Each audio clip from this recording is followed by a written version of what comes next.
Semangat.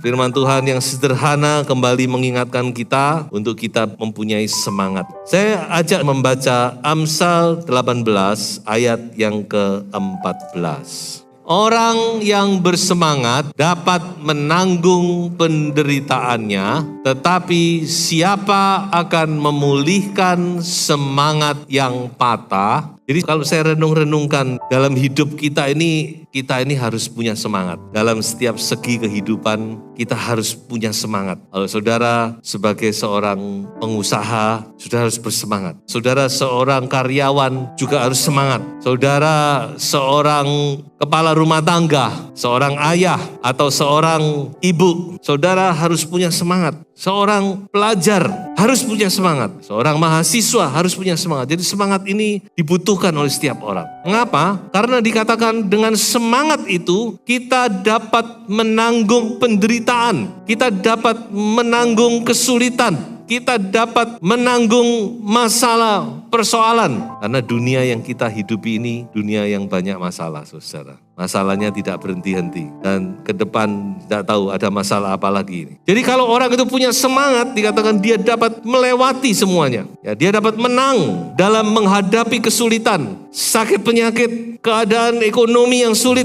masalah persoalan dalam keluarga, dalam rumah tangga, dalam pekerjaan, dalam segala sesuatu. Masuk juga dalam pekerjaan Tuhan, dalam pelayanan. So itu kita harus memiliki semangat ini. Karena dunia ini banyak masalah. Makanya saya seringkali berkata, bukan? Kita hidup itu jangan cari masalah. Karena sudah banyak masalah. Makanya jangan tambah dicari-cari masalah. Dan saya boleh katakan demikian, orang yang tidak bersemangat itu, dia tidak dapat menjalani hidup. Karena hidup ini banyak penderitaan, banyak persoalan. Sehingga kalau orang tidak punya semangat, maka susah menghadapi kehidupan. Nah, bagaimana keadaan orang yang tidak bersemangat? Kira-kira bagaimana? Saya teringat dengan sebuah ayat di dalam Amsal yang ingin saya bacakan bagi saudara. Ya, walaupun di sini tidak disebutkan tentang semangat, tapi kira-kira demikian keadaannya. Di dalam Amsal pasal yang ke-24, ayat 30 sampai ayat yang ke-34. Aku melalui ladang seorang pemalas dan kebun anggur orang yang tidak berakal budi. Perhatikan ini. Lihat semuanya ditumbuhi onak. Tanahnya tertutup dengan jeruju. Temboknya sudah roboh. Aku memandangnya, aku memperhatikannya, aku melihatnya dan menarik suatu pelajaran. Tidur sebentar lagi, mengantuk sebentar lagi, melipat tangan sebentar lagi untuk tinggal berbaring. Maka datanglah kemiskinan seperti seorang penyerbu dan kekurangan seperti orang yang bersenjata. Nah, memang yang disebutkan di sini adalah pemalas, tapi ya beda-beda tipis. Saya cuma menggambarkan gini ya, ini cuma sebuah ilustrasi. Misalkan saudara ada perlu dengan pendeta, dengan saya ya, lalu saudara janjian waktu. Oke, besok jam 10 kita ketemu ya. Lalu saudara jam 10 datang ke rumah saya. Lalu saudara ngebel, kebetulan asisten rumah tangga sedang libur semuanya. Jadi nggak dibuka-buka pintu. Lalu terus ngebel, kira-kira 2-3 kali, 4 kali baru letek-letek dibuka. Muncullah Pak Simon dengan celana pendek, dengan kaos oblong, dengan rambut yang ure-ure ya, dengan mata kedip-kedip, dengan kumis yang tidak dicukur, dengan pakaian tidur. Kira-kira saudara bilang apa? Waduh Pak Simon ini rek, ya opo ya Pak Simon. Nah kira-kira itu gambarannya. Dia punya semangat. Kehidupannya jadi bermalas-malasan. Orang kalau nggak punya semangat hidup itu, ya malas-malasan, tidur-tiduran, ya toh. Bangun tidur, nggak raup, nggak sikat gigi, ya toh. Nggak cukur brengos. Nah inilah gambaran orang tidak punya semangat. Makanya saya kadang-kadang walaupun di rumah ya, saya pakai sepatu, saudara. Ya enggak selalu ya, kadang-kadang kalau lagi memang santai ya santai. Tapi kalau jam-jam kerja, apalagi saya baru keluar memang sedang sepatuan, saya tidak lepas sepatu, saya bekerja dengan bersepatu. Padahal di rumah loh. Kenapa? Semangat. Harus punya semangat. Saudara. Jadi saudara bisa bayangkan apa yang saya katakan tadi. Kira-kira saudara bisa mendapatkan gambaran. Inilah keadaan orang yang gak semangat nih kayak gini nih. Rumah gak diurus. Bukan rumah lah, tubuh ini gak diurus. Males-malesan. Gak punya semangat. Gak punya greget hidupnya nih. Tidak terawat, tidak teratur. Nah, makanya itu, ayo kita harus punya semangat. Saya ingat bangsa Israel waktu makan Paskah. Kalau saudara baca di dalam Keluaran 12, malam pada waktu mereka makan Paskah, Tuhan berpesan kepada mereka, kamu makan Paskah bukan dengan baju tidur, tapi kamu harus siap, pinggang terikat, berkasut, sepatu, tongkat di tangan. Semua sudah siap. Kenapa? Kamu akan berangkat sebentar. Malam itu juga mereka berangkat. Jadi benar-benar dalam keadaan standby, siap. Nah mari kita mau menjadi anak-anak Tuhan yang bersemangat. Amin. Ayo semangat saudara-saudara. Pria-pria semangat, kepala rumah tangga semangat. Karena Anda adalah tulang punggung dalam keluarga. Harus semangat. Ibu-ibu semangat. Anak Anda punya pengaruh mendidik anak. Saudara punya influence, saudara punya pengaruh kepada anak itu besar. Harus punya semangat. Jangan loyo. Orang-orang yang bekerja harus semangat. Berusaha harus semangat. Yang merintis harus semangat. Gagal, maju lagi, bangkit lagi. Nggak apa-apa. Thomas Alva Edison itu penemu bola lampu. Sebelum dia menemukan bola lampu, dia gagal tidak tahu berapa ratus kali. Tapi dia tidak putus asa. Dia terus coba sampai berhasil. Nah, saya maju lagi kepada satu pertanyaan, yaitu mengapa kita harus semangat? Ada 3 alasan penting. Yang pertama, yaitu karena hidup kita ini cuma sekali. Kita tidak akan lahir lagi di muka bumi. Lewat ya lewat. Hidup ini cuma sekarang ini saja. Makanya kalau mau semangat ya sekarang ini. Kesempatan ini tidak akan datang kedua kali. Coba saya bacakan sebuah ayat dari Pengkhotbah pasal 9 ayat 10. Segala sesuatu yang dijumpai tanganmu untuk dikerjakan, kerjakanlah itu sekuat tenaga. Karena tak ada pekerjaan, pertimbangan, pengetahuan, dan hikmat dalam dunia orang mati, kemana engkau akan pergi. Jadi selagi kita masih punya kesempatan untuk bekerja, untuk berusaha, untuk melayani Tuhan, kita harus lakukan itu semaksimal mungkin. Sekuat tenaga kita. Karena ya itu tadi, hidup kita ini cuma sekali. Kesempatan hidup, kesempatan saudara bekerja, kesempatan saudara melakukan sesuatu, kesempatan saudara melayani. Ya sekarang ini. Kalau bukan sekarang kapan lagi? Jadi itu alasan pertama. Mengapa kita harus punya semangat saudara-saudara? Karena inilah kesempatan kita. Yang tidak akan datang yang kedua kalinya. Sebab itu jangan kita bermalas-malasan, jangan kita loyo tidak semangat. Nah ini yang kedua, yaitu karena ada Tuhan, haleluya. Karena ada Tuhan beserta dengan kita, Immanuel. Immanuel itu mulai dari kelahiran Yesus. Allah menyertai umatnya. Allah ada di tengah-tengah umatnya. Sampai sekarang, sampai nanti akhir zaman. Di mana ada Roh Kudus yang menyertai hidup kita. Kita harus sungguh-sungguh percaya menghayati ini, penyertaan Tuhan ini, saudara. Ya, kita harus percaya bahwa Tuhan itu menyertai kita. Saya membaca Amsal pasal 3. Ada satu ayat yang kembali saya renungkan, dikatakan di dalam Amsal 3 ayat yang ke-6. Dikatakan, akuilah dia dalam segala lakumu, maka ia akan meluruskan jalanmu. Akuilah dia. Apa maksudnya akuilah dia? Dalam bahasa Inggris dipakai kata acknowledge him. Ketika saya coba untuk menyelidiki lebih jauh, kata akui itu dalam bahasa Ibrani dipakai kata lihatlah dia. See him. Lihat dia dalam setiap jalanmu. Consider him, think about him, pikirkan tentang Tuhan. Mengapa demikian? Karena Tuhan itu hadir dalam hidup kita. Kalau saya mau pakai bahasa yang lebih sederhana, diuongke ya, diorangkan di Tuhan itu. Tuhan harus kita orangkan dalam setiap kehidupan kita. Karena dia ada, dia menyertai kita. Roh Kudus itu beserta kita. Sudah banyak sekali ayat-ayat dalam Alkitab, bukan hanya di dalam Yohanes saja. Ya, terutama Yohanes 14, 15, 16 itu kan banyak bicara tentang Roh Kudus kan.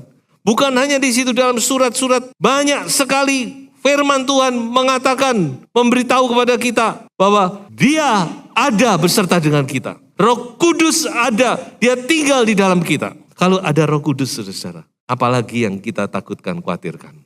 Makanya di sini ada pertanyaan dari Rasul Paulus. Apakah kamu tidak yakin? Don't you believe? Tidakkah kamu percaya? Kira-kira begitu. Apakah kamu tidak percaya bahwa Kristus Yesus itu ada di dalam dirimu? Dia ada beserta kita. Dia menyertai kita, saudara. Kalau Tuhan beserta kita, maka seharusnya hidup kita ini penuh dengan semangat. Amin. Ya toh, kalau ada Tuhan, kita harus bersemangat. Karena kita tahu Tuhan pasti akan menolong. Ada masalah persoalan, kita tidak sendiri. Kita punya penolong yang ajaib. Yang ketiga, karena tugas kita belum selesai. Mengapa kita harus bersemangat? Karena kita belum selesai. Masih ada banyak hal yang dapat kita lakukan, yang harus kita selesaikan, yang harus kita tunaikan. Belum finish. Masih ada hal-hal yang harus kita lakukan. Saya sendiri juga dengan firman Tuhan ini saya juga dibangkitkan. Kadang-kadang juga secara manusia ya, namanya manusia, ya bisa lemah. Tapi ketika saya merenung, iya, masih ada hal-hal yang bisa saya lakukan untuk membekali sidang jemaat, untuk mempersiapkan sidang jemaat, untuk memberkati sidang jemaat. Demikian juga saya ajak siapapun Anda, ayo, jangan loyo, jangan patah semangat, karena tugasmu belum selesai. Tugas Anda belum selesai. Masih ada hal-hal yang luar biasa yang dapat Anda lakukan. Makanya saudara, kita harus bangkit. Amin. Kita harus membangkitkan semangat kita. Saya akan akhiri dengan beberapa kisah. 2 kisah. Yang pertama tentang Nabi Elia. Elia pernah patah semangat. Makanya dikatakan di dalam surat Yakobus, Elia itu manusia biasa. Sama seperti kita. Jadi kalau Elia saja bisa patah semangat, apalagi saudara dan saya. Jadi itu wajar lah ya, secara manusia wajar. Elia juga pernah patah semangat. Dia merasa it's enough, cukup pelayananku sampai di sini. Aku sudah melakukan bagi Tuhan, cukup Tuhan, angkat aku. Sudah angkat aku saja. Tapi Tuhan berkata, belum Elia, belum finish. Balik, masih ada hal-hal yang aku tugaskan, yang harus kamu selesaikan. Tugasmu belum selesai Elia. Ya sudah bisa baca dalam 1 Raja-Raja 19. Elia pernah patah semangat. Lalu saya juga teringat dengan satu kisah di dalam kitab Nehemia. Seperti yang saudara tahu bahwa Nehemia dan bangsa Yahudi di Yerusalem waktu itu dihadapkan dengan satu tugas yang besar, yaitu membangun tembok kota Yerusalem, benteng kota Yerusalem. Dan ini suatu tugas yang sangat besar dan juga menghadapi tantangan yang besar. Kesulitan-kesulitan yang besar. Dan salah satu yang mereka hadapi, yaitu mereka menghadapi intimidasi dari musuh-musuh mereka. Sehingga saya belajar dari kisah Elia, saya belajar bahwa ini adalah salah satu modus iblis menghalangi anak Tuhan, yaitu menimbulkan rasa takut. Perhatikan ini, karena inilah yang dihadapi oleh Nehemia. Jadi cara iblis menghentikan langkah kita, yaitu dengan cara menakut-nakuti kita. Mengintimidasi kita. Nggak tahu caranya gimana. Pokoknya kita takut. Gitu. Kadang-kadang kita kan bisa timbul rasa takut. Karena berita ini kita takut. Itu cara iblis memang. Membuat kita patah semangat. Karena dia menakut-nakuti memang. Mengintimidasi. Membuat kita takut. Bimbang, ragu. Takut gagal. Takut ini, takut itu. Macam-macam susah. Rasa takut. Takut nanti gimana. Nah ini kita harus hati-hati. Memang ini cara iblis dari dulu sampai sekarang sama. Nah itu juga yang dihadapi oleh bangsa Yahudi waktu itu. Mereka takut menghadapi intimidasi. Sehingga dikatakan di dalam Nehemia pasal 4 ayat 10. Berkatalah orang Yehuda, kekuatan para pengangkat sudah merosot. Gitu. Kekuatan para pengangkat sudah merosot dan puing masih sangat banyak. Tak sanggup kami membangun kembali tembok ini. Baru mulai, gak lama sudah loyo. Karena apa? Karena tadi itu rasa takut, intimidasi. Mereka merasa gak mampu, gak punya tenaga, gak punya kekuatan. Padahal bukan kekuatan fisik yang mereka butuhkan. Mereka gak punya semangat. Mengapa gak punya semangat? Mengapa patah semangat? Itu tadi, intimidasi, rasa takut menghantui mereka. Bagaimana nanti kalau gini? Bagaimana nanti kalau gini? Bagaimana kalau kami tiba-tiba dibunuh? Bagaimana kalau begini? Wah, tapi kita bersyukur ternyata Nehemia ini pemimpin yang sejati. Kita coba baca satu ayat bagaimana Nehemia menyemangati bangsanya. Di dalam ayat 14, ku amati semuanya, lalu bangun berdiri dan berkata kepada para pemuka dan para penguasa dan kepada orang-orang yang lain, jangan kamu takut terhadap mereka. Ingatlah kepada Tuhan yang maha besar.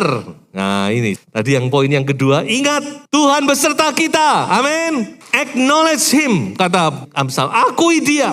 Ingat kepada Tuhan yang maha besar dan dahsyat itu. Dan berperanglah untuk saudara-saudaramu, untuk anak-anak lelaki dan anak-anak perempuanmu, untuk istrimu dan rumahmu. Dengan perkataan itu mereka semangat kembali. Dan Nehemia ini sebenarnya gambaran daripada pribadi Roh Kudus. Nama Nehemia itu Nehemyah, Nahamyah. Yah itu Yahweh, Tuhan. Naham itu menghibur.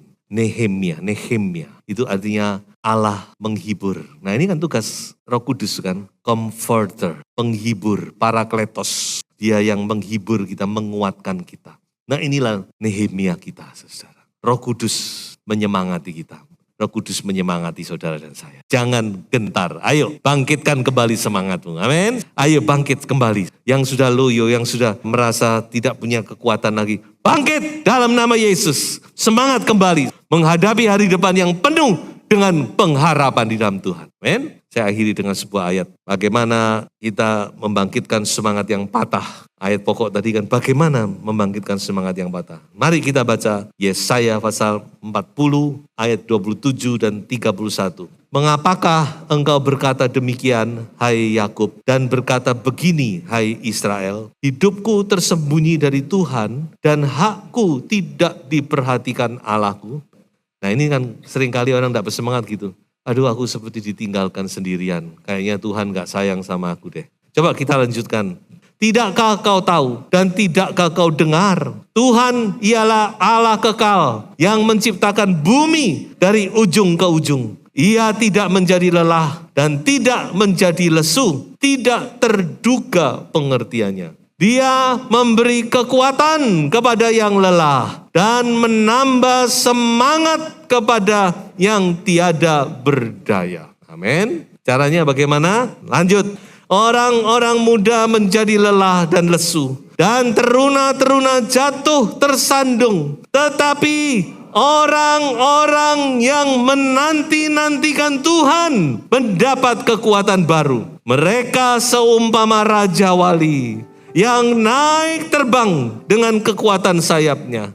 Mereka berlari dan tidak menjadi lesu. Mereka berjalan dan tidak menjadi lelah. Ayo semangat baru. Haleluya. Tuhan Yesus memberkati saudara.